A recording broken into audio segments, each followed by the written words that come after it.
Je m'appelle Lucie Gérin. Je possède une expertise en gestion des ressources humaines, principalement dans les OBNL et les PME, et je suis actuellement en transition de carrière. Je suis membre de la cellule tête d'affiche depuis 2004. La cellule regroupe des femmes compétentes, motivées, diversifiées, autant dans leur positionnement professionnel, que ce soit des entrepreneurs, des travailleuses autonomes ou des salariés en entreprise, que aussi dans leur parcours, dans leur cheminement. On vient chercher du soutien, de l'entraide, du développement, des idées pour des solutions aux différentes problématiques qu'on vit. Au fil du temps, ce qu'on a fait, on a mis en place des façons de faire pour s'assurer que la cellule soit bénéfique à toutes. Donc, on rencontre les membres intéressés à partager notre cellule avant la première rencontre. Il y a un processus d'accueil, on s'assure qu'ils ont les liens pour les informations pour le groupe Facebook.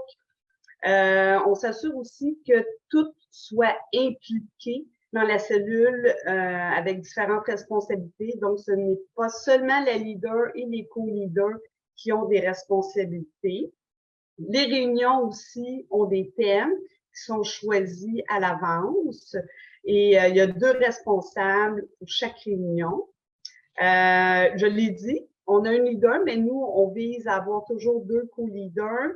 On a mis en place des rencontres, bavardage pour mieux intégrer les nouvelles. Puis, on fait aussi des entrevues de départ lorsque les personnes choisissent de quitter.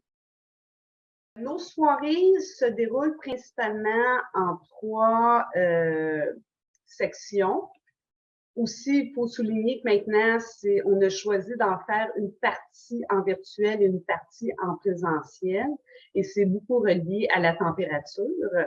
Alors, la première partie de la rencontre, environ 20 minutes, une demi-heure, ce sont les nouvelles, donc ce qui se passe au niveau des activités dans la région, s'il y a des sujets, des points principaux que la leader et co-leader souhaitent apporter au groupe.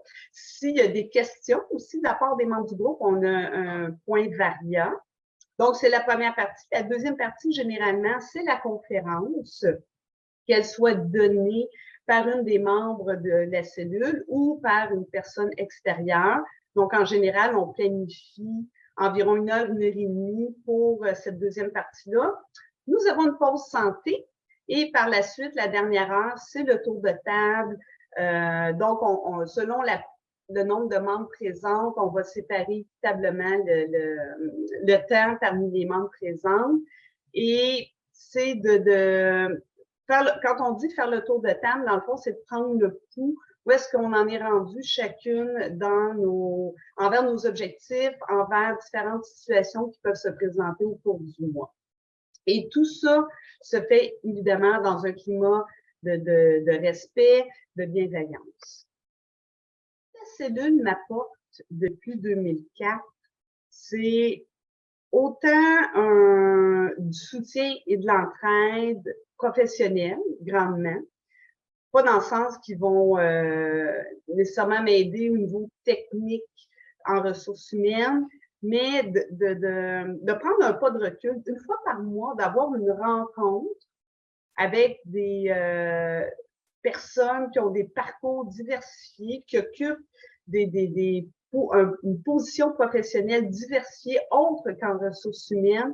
Ça me permet à moi de prendre un pas de recul, puis parfois de voir des situations sous un nouvel angle, et ça m'aide à cheminer d'un point de vue professionnel.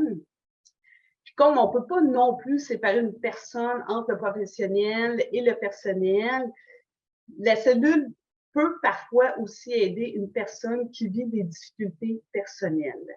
Donc, moi, depuis 2004, ce que ça m'a apporté, c'est un groupe de soutien, un groupe d'entraide dans les différentes situations que je vis pour m'aider à me développer. Dans le fond, on retire de la cellule ce qu'on y met. en s'impliquant dans une cellule, on va bénéficier il y a un retour sur investissement. On va bénéficier de notre implication. Donc, moi, je me suis toujours beaucoup impliquée dans la cellule et autant j'ai pu aller chercher des conseils, du soutien, mais autant moi aussi, j'ai pu en donner selon les situations qui étaient vécues par mes collègues. Alors, le conseil que je donnerais, c'est de s'impliquer parce que ça ne peut être que bénéfique en retour.